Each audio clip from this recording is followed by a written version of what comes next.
Hello everyone, welcome to the channel of Education World. Welcome to your class of Business Studies. Last lecture में बेटा हम लोगों ने study किया था कोऑपरेटिव सोसाइटीज क्या होती हैं। आज हम लोगों ने स्टडी करना है कि कोऑपरेटिव सोसाइटीज कितनी तरह की होती हैं। ठीक है, तो साथ साथ में पहले मीनिंग हम समझेंगे, साथ साथ में हम इनकी एग्जांपल्स देखेंगे जो रियल वर्ल्ड में एग्जिस्ट करती हैं कि कौन कौन सी कोऑपरेटिव सोसाइटीज हैं।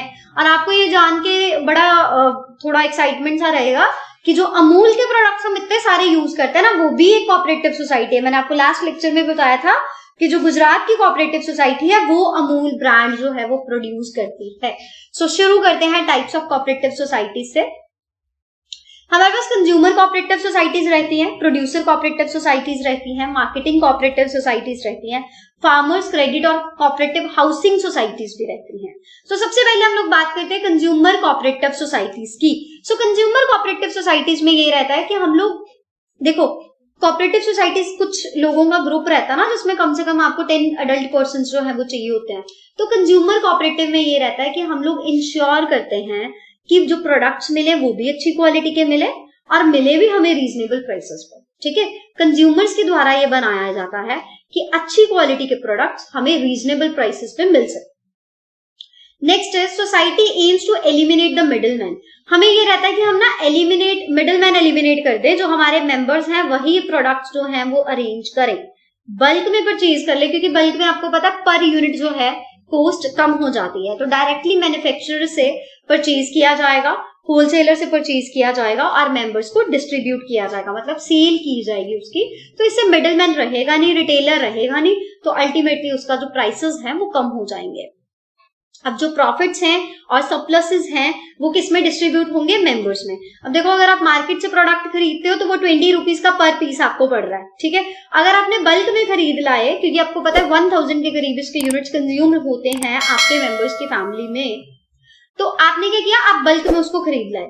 बल्क में आपके पास रहा ₹18 पर पीस, तो 2 रुपीज बच गए ना। अब 2 रुपीज बचे हैं 1000 यूनिट्स के पीछे, तो 2000 यूनिट्स रह गए ना, तो 2000 रुपीज रह गए ना, तो 2000 रुपीज का आपको फायदा हो रहा है, प्रॉफिट हो रहा है। तो ये सरप्लस मेंबर्स को ही डिस्ट्रीब्यूट कर दिया जाएगा। तो इंडिया में अगर देखा जाए तो केंद्रीय भंडार, अपना बाजार और सहकारी भंडार जो है वो एग्जाम्पल्स हैं जो कंज्यूमर कोऑपरेटिव सोसाइटीज की हैं। नेक्स्ट चलते हैं, what are the producer cooperative societies. Producer cooperative societies कौन सी रहती हैं? वो वाली सोसाइटीज रहती हैं जिसमें हम प्रोडक्शन की बात करते हैं। छोटे छोटे प्रोड्यूसर्स जो हैं वो आपस में मिलकर काम करता है। ठीक है, गुड्स प्रोड्यूस करते हैं, क्योंकि ऐसे ये होगा कि उनके पास जो मशीनरी आएगी ना, वो भी वो अपने रिसोर्सेज से पूल अप करके, मतलब सम अप करके, सारे अपने अपने कैपिटल इन्वेस्ट करके मशीनरी भी खरीद सकेंगे, स्किल्स भी उन सबकी इकट्ठी हो जाएंगी, बाकी रिसोर्सेज भी उनके इकट्ठे हो जाएंगे। तो वो एक थोड़े से लार्ज लेवल के ऊपर, अब देखो एक पर्सन ने इस लेवल के ऊपर काम किया और सब अगर जुड़ गए तो सबने इस लेवल के ऊपर काम किया, तो अल्टीमेटली उनको इकोनॉमीज ऑफ स्केल अचीव होगा और वो कंपटीशन भी फेस कर पाएंगे लार्ज स्केल प्रोड्यूसर से। तो हम लोग प्रोड्यूसर, क्योंकि वो प्रोडक्शन करता है और प्रोडक्शन होती है इंडस्ट्री में, इसीलिए हम उसको इंडस्ट्रियल कोऑपरेटिव सोसाइटीज भी कहते हैं। ठीक है, एप्को हो गया, बयानिका हो गया, हरियाणा हैंडलूम हो गया, ये सब एग्जांपल्स हैं प्रोड्यूसर कोऑपरेटिव सोसाइटीज के। नेक्स्ट हमारे पास रहता है मार्केटिंग कोऑपरेटिव सोसाइटीज। इनका क्या काम है? छोटे छोटे इंडिपेंडेंट प्रोड्यूसर्स जिनका काम रहता है कि उन्होंने अपनी आउटपुट बेचनी है, तो हर एक बंदा अगर मार्केटिंग टेक्निक अप्लाई करेगा तो वो उसके लिए एक एक्सपेंसिव अफेयर हो जाएगा। तो वो ये करते हैं कि हम इस एक्सपेंसिव अफेयर को खत्म करते हैं और हम सब मिलके एक ही एड चलाते हैं, एक ही मार्केटिंग कैंपेन चलाते हैं और उसके अंडर सबके प्रोडक्ट्स को एडवर्टीज कर लेता है। ठीक है, इससे ये होता है कि ये थोड़ा इजी अफेयर पड़ जाता है और कॉस्टली नहीं रहता। सो इसमें प्रोड्यूसर्स रहते हैं जो रीजनेबल प्राइस पे आउटपुट ऑब्टेन करता है। अलग अलग मेंबर्स के प्रोडक्शन को पूल अप किया जाता है। अब ये जो अमूल है ना, अमूल जो Gujarat cooperative milk marketing federation था, Gujarat cooperative milk marketing federation, ये अमूल प्रोडक्ट्स को सेल करता है और ये उसकी एडवर्टीजमेंट करता है, तो ये मार्केटिंग कोऑपरेटिव सोसाइटी है। Next is farmers cooperative society. ये पर्टिकुलरली फार्मर्स की होती है जिनके पास, जो स्मॉल एंड मार्जिनल फार्मर्स रहते हैं, जिनके पास स्मॉल लैंड होल्डिंग्स होती हैं। क्या होती है? स्मॉल लैंड होल्डिंग्स, छोटी छोटी जगहें हैं, सब इकट्ठे मिलके काम करते हैं। उन छोटी छोटी जगहों का एक ग्रुप सा बना लिया जाता है, तो फिर उसके ऊपर वो काम करते हैं। फार्मिंग एक्टिविटीज वो सब इकट्ठे मिलके करना शुरू करते हैं। लार्ज स्केल फार्मिंग का उसको उनमें बेनिफिट मिलता है, प्रोडक्टिविटी भी इंक्रीज होती है, क्योंकि सबके रिसोर्सेज जो हैं वो उनको टेक ओरिएंटेड बना सकते हैं। वो capital intensive technology, capital intensive equipments जो हैं वो फार्मिंग के लिए जो मिलते हैं उनको खरीद सकते हैं और इकट्ठे मिलके काम कर सकते हैं। तो सोसाइटीज इस चीज के लिए स्टैब्लिश की जाती हैं कि रीजनेबल कॉस्ट पे बेटर इनपुट प्रोवाइड किया जा सके। बेटा इनपुट में इक्विपमेंट्स भी रहते हैं, इनपुट्स में रॉ मटेरियल्स भी रहते हैं, जिसमें आपके इंसेक्टिसाइड्स, पेस्टिसाइड्स, फर्टिलाइजर्स, सीड्स, ये सब चीजें आ जाती हैं। अब क्योंकि ये फार्मर के लिए है तो इसका नाम एग्रीकल्चरल कोऑपरेटिव सोसाइटी रहता है। क्या रहता है? Agricultural cooperative society. एम क्या है? टारगेट क्या है? टारगेट ये है कि फार्मर्स के लिए रिटर्न्स और फार्मर की जो यील्ड है उसको इंप्रूव किया जाए। क्या किया जाए? Aims to improve the yield as well as returns to the farmers. Helpful in consolidating, consolidate करना, इकट्ठा कर लेना, ठीक है। अनइकोनॉमिक फ्रेगमेंटेड, फ्रेगमेंटेड वो होती है कोई इधर बांटी हुई जमीन है ना, कोई इधर कोई उधर कोई उधर, है ना। सो स्मॉल हैंडलिंग्स को हम लोग क्या करते हैं? इकोनॉमिक हैंडलिंग्स में, होल्डिंग्स में कन्वर्ट कर लेते हैं। किस तरह से? आपके पास जमीन है, मेरे पास जमीन है, ए पर्सन के पास, बी पर्सन के पास, बी पर्सन के पास जमीन है, सबके पास थोड़ी थोड़ी जमीन है। हम सबने ऐसा सोचा अपने रिसोर्सेज पूल करते हैं, सीड्स बल्क में लेके आएंगे पांचों के लिए, ठीक है, फर्टिलाइजर्स बल्क में लेके आएंगे पांचों के लिए, जो एक सब पैसे डाल के जो है वो ट्रैक्टर एंड ऑल जो भी इक्विपमेंट्स चाहिए वो खरीद लेते हैं, सबके लैंड होल्डिंग्स पे वही यूज करेंगे। तो इससे क्या होगा? एक तो एक 5 की जगह एक चीज की जरूरत पड़ेगी, ठीक है, कॉस्ट कम से कम रहेगी, एडवांटेज हम उसका ज्यादा ले पाएंगे। तो अल्टीमेटली आपका जो अनइकोनॉमिक ऑपरेशन है वो एक इकोनॉमिक ऑपरेशन में कन्वर्ट हो जाएगा, ठीक है। लिफ्ट इरिगेशन कोऑपरेटिव सोसाइटी या पानी पंचायत जो हैं वो इसके एग्जांपल्स हैं। Next we have credit cooperative societies. Credit का मतलब क्या रहता है? उधार। बेटा क्रेडिट का मतलब रहता है उधार। देखो कोऑपरेटिव सोसाइटीज में मेंबर्स जो भी बिजनेस करना चाहते हैं, चाहे वो प्रोडक्शन करना चाहते हैं, चाहे वो मार्केटिंग का काम करना चाहते हैं, चाहे उनका फार्मिंग का काम है, अगर उनको एक्स्ट्रा फंड्स की जरूरत है, दे रिक्वायर एक्स्ट्रा फंड्स, तो उसको हम कहते हैं कैपिटल। एक्स्ट्रा फंड्स रिक्वायरमेंट को हम लोग क्या कहते हैं? Capital. It is known as capital. तो कैपिटल जो हमने प्रोवाइड करनी है ना, वो किस तरह से प्रोवाइड करनी है, उसके लिए हम लेते हैं loan. That loan is known as credit. That loan is known as credit. अब ये कोऑपरेटिव सोसाइटीज पर्टिकुलरली इसी चीज के लिए बनी है कि शॉर्ट टर्म के लिए फाइनेंशियल असिस्टेंस दे पाए, पैसे दे पाए। किनको दे पाए? मेंबर्स को, ठीक है। क्योंकि अगर इन सोसाइटी से नहीं मिलेगा, मेंबर्स जाएंगे किसी फाइनेंशियल इंस्टीट्यूशन के पास, बैंक के पास या अदर लेंडर्स के पास, जो ज्यादा रेट ऑफ इंटरेस्ट चार्ज कर सकते हैं। अल्टीमेटली एक्सप्लॉइटेशन किसकी होगी? मेंबर्स की होगी, है ना। मेंबर्स एक्सप्लॉइट होंगे, क्योंकि देखो 10,000 पे अगर तुम 10% ब्याज दे रहे हो तो आपसे तो पेमेंट जाएगी 11,000। दूसरी तरफ 10,000 पे आप 2% ब्याज दे रहे हो तो आपसे पेमेंट जाएगी 10,200, तो 800 रुपए का फर्क पड़ जाएगा ना। तो कहते हैं हम लोग इंटरेस्ट प्रोटेक्ट करने की कोशिश करते हैं। नेक्स्ट, जितना पैसा तुम एज अ डिपॉजिट जो है वो करते हो इकट्ठा, जैसे सरप्लस आता ना, हम लोगों ने कुछ रिटेन करके रख लिया, वो हो गया डिपॉजिट।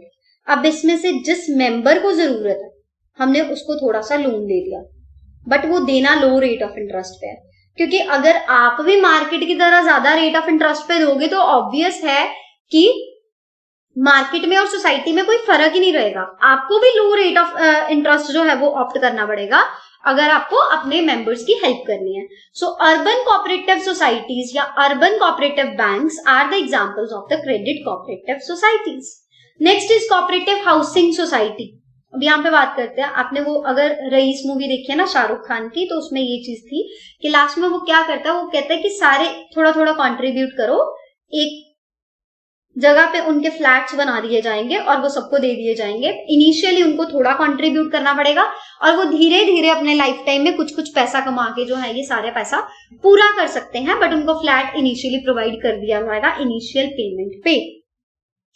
अब जो रेजिडेंशियल अकोमोडेशन लेना चाहते हैं सस्ते दामों पे, ठीक है, लोअर कॉस्ट पे, वो क्या करता है, जिनकी लिमिटेड इनकम है, वो इनिशियल पेमेंट करके हाउसिंग अकोमोडेशन ले लेता है, फिर हर साल थोड़ी थोड़ी पेमेंट करते रहते हैं और पूरा का पूरा एसेट जो है वो अपने नाम पे कर लेता है. So it helps people with the limited income to construct the houses at reasonable cost. Reasonable cost पे ये घरों को बनाते हैं. काम क्या रहता है, हाउसिंग प्रॉब्लम्स को सॉल्व करना मेंबर्स की जो हैं, और इंस्टॉलमेंट्स में उसकी पेमेंट करते रहना. या तो हम फ्लैट खुद बनाते हैं या बने बनाए अपने मेंबर्स को अरेंज करवा के देते हैं. तो एम्प्लॉइज हाउसिंग सोसाइटी या मेट्रोपॉलिटन हाउसिंग कोऑपरेटिव सोसाइटी इसका एग्जांपल है. किसका? कोऑपरेटिव हाउसिंग सोसाइटीज का. सो हम लोगों ने स्टडी किया consumer cooperative housing society. Consumer cooperative housing society क्या काम करता है कि हमारे जो मेंबर्स हैं उनके लिए बल्क में हम लोग चीज खरीदते हैं, लोअर प्राइसेस पे खरीदते हैं, क्वालिटी प्रोडक्ट्स खरीदते हैं. टारगेट हम लोग ये रखते हैं कि लोअर कॉस्ट पे उनको वो चीज अवेलेबल रहे. क्रेडिट सोसाइटीज में हम लोग लो रेट ऑफ इंटरेस्ट पे लोन प्रोवाइड करते हैं. फार्मर्स कोऑपरेटिव सोसाइटी में हम फार्मर्स की स्मॉल लैंड होल्डिंग्स को कंबाइन करके उसके ऊपर वर्क करते हैं. फिर हमारे पास रहता है हाउसिंग सोसाइटी, उसमें हम हाउसिंग अकोमोडेशंस देते हैं.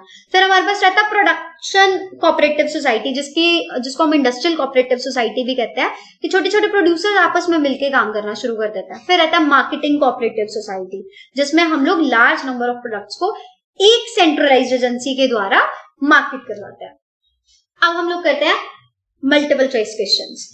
For the cooperative credit societies the interest rate for the deposit is fixed by. देखो कोऑपरेटिव सोसाइटीज का हेड कौन रहता है, मैंने आपको बताया था मैनेजिंग कमेटी रहती है. कौन रहता है? Managing committee. तो मैनेजिंग कमेटी में आपका हेड रजिस्ट्रार होता है जो इसके रेट ऑफ डिपॉजिट को डिसाइड करता है. Urban credit cooperatives are also known as. Urban की बात की थी ना हमने, क्रेडिट की बात हो रही है, तो ये क्रेडिट कोऑपरेटिव्स हैं. तो इसका मतलब ये अर्बन कोऑपरेटिव, हमने उसकी एग्जांपल को स्टडी किया था. तो urban cooperative banks are the credit cooperative societies. तो another name is urban cooperative society. Next is cooperative banks that fall under the banking regulation act of 1949 are controlled by. कौन इसको control करता है? देखो banking regulation act के under अगर cooperative banks आ गए ना, तो वो सीधा सीधा सेंट्रल बैंक के अंडर जाएंगे. किसके अंडर जाएंगे? सेंट्रल बैंक के अंदर. और हमारा सेंट्रल बैंक है RBI, reserve bank of India. Next, the urban cooperative banks, salary earners societies, thrift and credit societies are the examples of. ये किसके एग्जांपल्स हैं? एग्रीकल्चरल सोसाइटी भी है, नॉन एग्रीकल्चरल सोसाइटी भी है, दोनों हैं, या फिर none of the above. So right answer is cooperative bank की बात कर रहा ना. बैंक आता है अर्बन में, है ना, है भी क्रेडिट, तो ये क्रेडिट कोऑपरेटिव है. तो अगर ये क्रेडिट कोऑपरेटिव है तो ये एग्रीकल्चरल तो बिल्कुल नहीं है, इसका मतलब ये non agricultural. So right answer is option B, non agricultural. Next is one man one vote. मैंने आपको पहले बताया कि मैनेजिंग कमेटी बनती है, जितने मेंबर्स हमारे पास रहते हैं सबके पास राइट होता है कि वो अपना एक एक वोट जो है वो कास्ट कर सकता है. तो मैकलेगान के द्वारा ये बताया गया था, या आप याद कर लो, नोट कर लो, मैकलेगान के द्वारा जो है वो वन मैन वन वोट का कॉन्सेप्ट डिक्लेयर किया गया था. एपेक्स सोसाइटी मींस, एपेक्स क्या होता है? सेंटर. एपेक्स क्या होता है? सेंटर. सो एपेक्स वो होती है जो स्टेट लेवल पे रहती है. किस लेवल पे रहती है? स्टेट लेवल पे रहती है. Rules and regulations of a cooperative society is formed in its. देखो कोऑपरेटिव सोसाइटी के जो रूल्स एंड रेगुलेशंस हैं वो किसमें फॉर्म किए जाते हैं? ऑब्वियस है, कोऑपरेटिव का जो एक्ट है हमारा, कौन सा एक्ट है?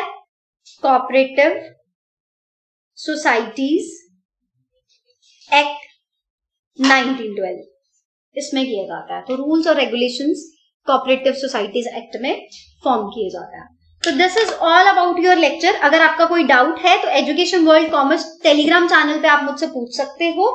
सी you soon in the next lecture. Next lecture में हम लोग करने वाले हैं company form of organisation. Thank you.